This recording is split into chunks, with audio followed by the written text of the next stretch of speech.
ask you a question in return to a question. If heart is not in action, what will you do? So you have to use heart in action. It has to be beating, and it has to be beating well.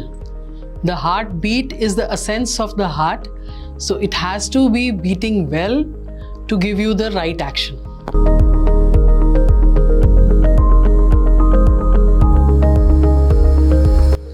Cardiac electrophysiology is a very interesting and a very challenging field of cardiology. It deals with heartbeats and heart failure.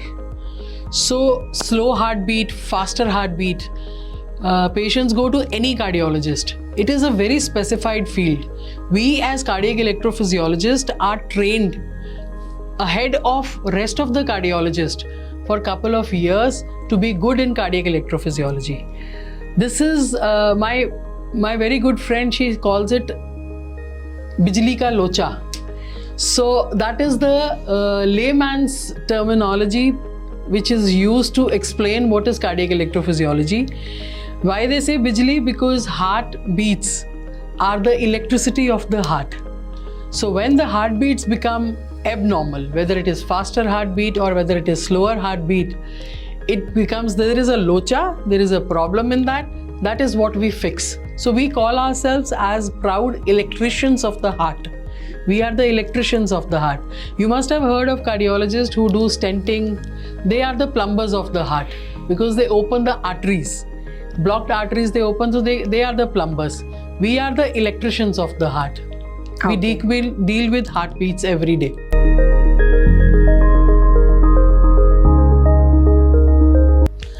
Uh, 3D mapping is I wouldn't call it very recent, but it is the most interesting development of treatment with arrhythmias. When we say arrhythmias we can take care of the faster heartbeat by doing radio frequency ablation.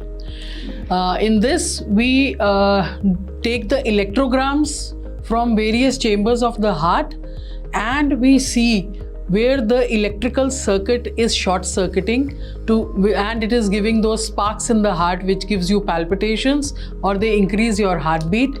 So we fix that by doing radio frequency ablation. Radio frequency is the frequency of the heat that we use, and ablation is like we eradicate that extra wires. So 3D mapping is a complex system. It is basically an additional system to 2D mapping which creates the map of the heart. When I am doing 3D mapping, I am actually creating the voltage, the anatomical and activation map of the chambers of the heart which are diseased or which are challenging. They have either the scars or they have extra wires which are giving faster heartbeats. It is meant for complex arrhythmias.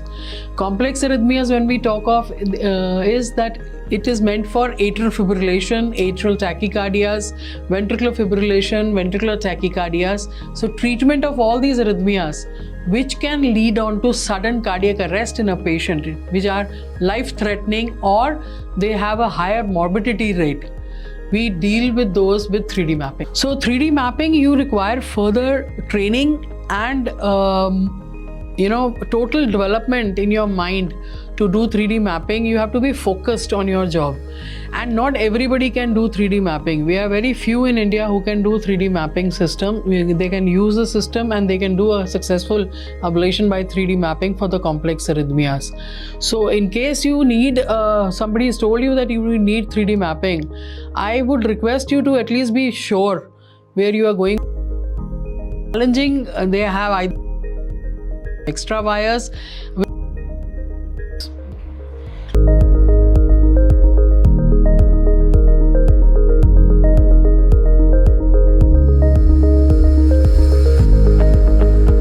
Traditional pacemaker systems have been, the first implant was done in 1967.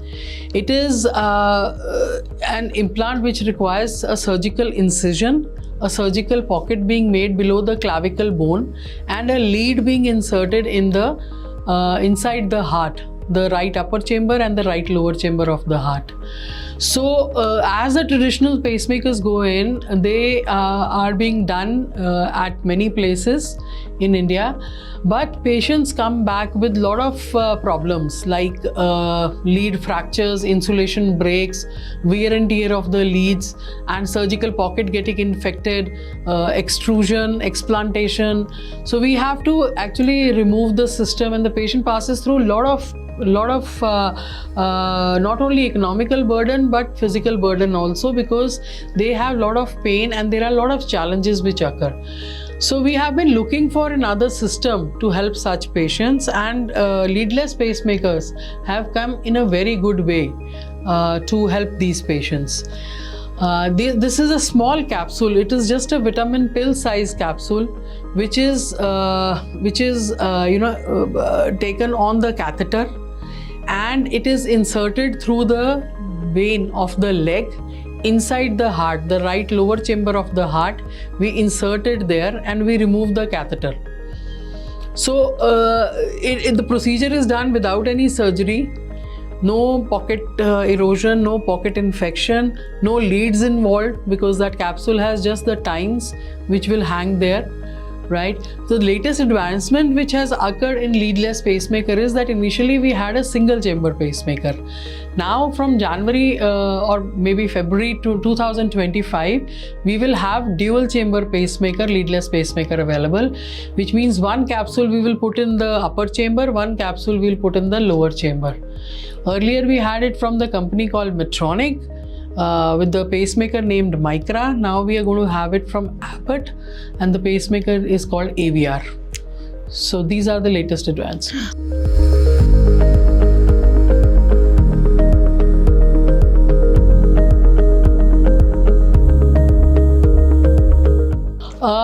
The basic pacemaker is single chamber pacemaker, which is required to save a life. Right, this means one single lead has been put in the right lower chamber. So the two indications for a single chamber pacemaker as of today in this world are basically either the patient doesn't have money, secondly if the patient has something known as atrial fibrillation with complete heart block, where you don't need an upper lead. So these are the two indications for a pacemaker, single chamber pacemaker implantation. Rest all patients, you require a double chamber pacemaker. Now in double chamber pacemaker, we have started doing pacemaker in a different way. We have started doing pacemaker with conduction system pacing. I call it the electrical bypass of the heart. You have heard of bypass surgery. That is to fix the arteries. Right, we put in a grafts and do that. So here in conduction system pacing, we are actually placing the lead on the electrical system of the heart and repairing it. Right, we are not putting an inverter or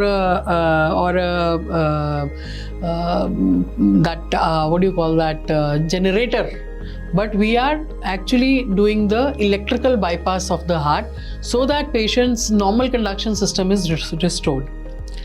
Now, this is the advancement which has occurred over the last couple of years on the traditional pacing point of view. Now, CRT, when we say 3-chamber pacing or a cardiac resynchronization therapy, that is meant for patients who have certain amount of ECG changes and heart function which is less than 35%. To improve their heart function, we put in a third lead through the coronary sinus into the left lower chamber also. So we have to maintain the coordination of the upper and lower chamber and both the lower chambers to give the better cardiac output or the heart function to bring it back to normal.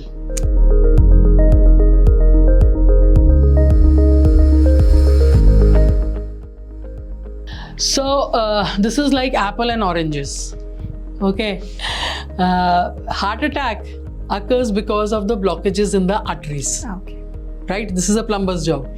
And orange is the electrical job, where sudden cardiac arrest occurs because there is malfunctioning of the heartbeat, and the heart starts to beat. Instead of beating at a normal rate of 70 to 80, it starts to quiver and starts to beat at 300-400 beats per minute, where the blood pressure drops to zero and the patient has loss of consciousness and falls down. Okay, now here we have to remember that 90 to 95% patients as of today, they survive heart attack. They will survive heart attack. Hardly 5% is the mortality which can occur, because we have so many therapies available nowadays.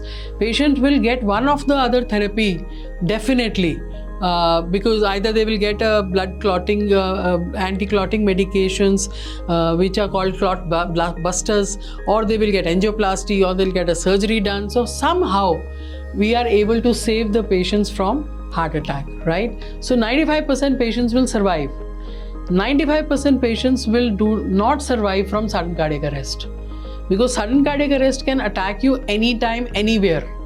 If you collapse, you just have 6 minutes in which a person can be saved, the life can be saved in case somebody standing next to that person or being in the vicinity starts the cardiopulmonary resuscitation or CPR.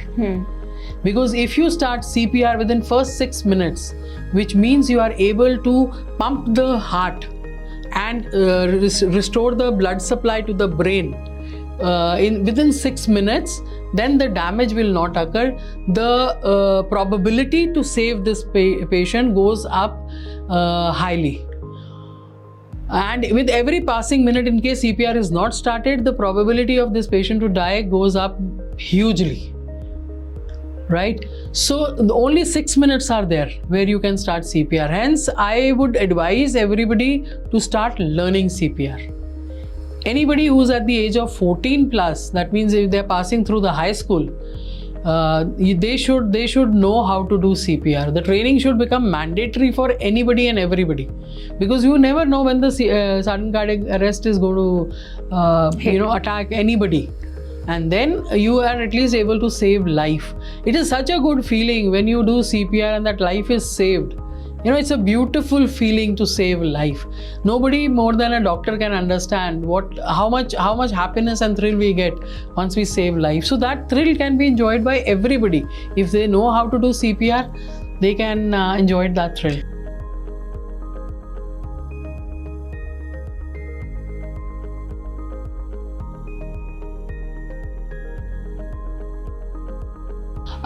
Sometimes the symptoms appear prior to sudden cardiac arrest.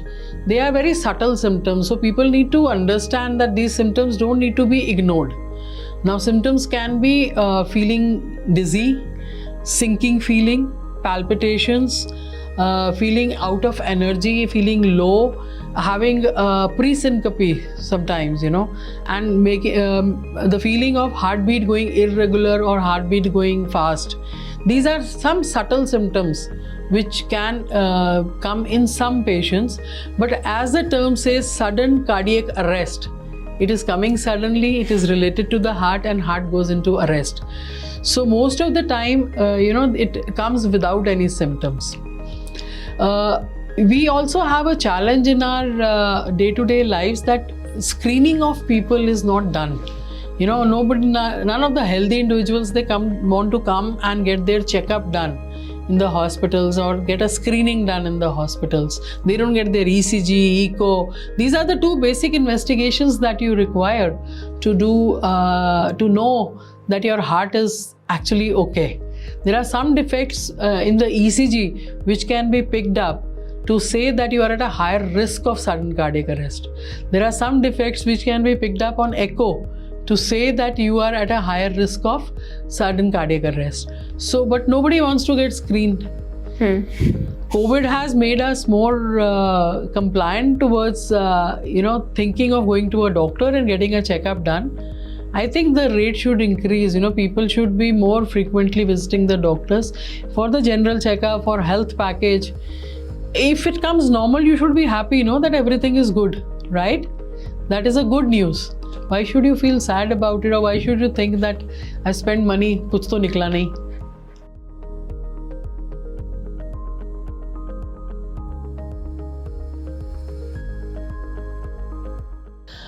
Well, there are so many things that people can do into their lifestyle management, and they can take care of their heart very nicely.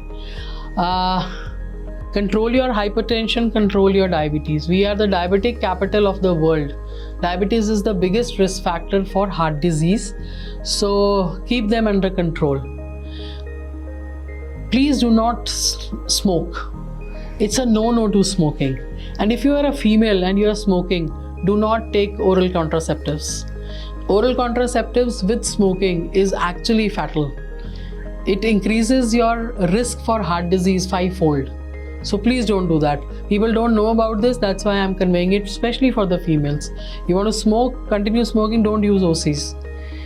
And if you are taking oral contraceptives, please do not smoke. Second, next to this is that you have to make exercise a routine. Now I know everybody is busy in their offices and everywhere. So what you start doing is, in the office only, start taking walks. If you have stairs in the office, don't use lift. Please take stairs. Please go around. When you have to use the phone, everybody is on the phone nowadays. When you have to use the phone, go for a walk. Don't wear heels in your working place. Start wearing Skechers or start wearing running shoes there. I do that. As soon as I enter the hospital, I just change into my running shoes. I wear flats and Skechers or whichever shoes I have. I do that and I keep on walking. We have a huge parking area, I just go out and I walk. I take a long walk, because otherwise if you have to take out specific time for taking a walk or for exercising, you never get that. So try to make this possible. Stop using lifts. Go up the stairs. You will complete your steps every day. Then over and above this, please go back to the tiffin system.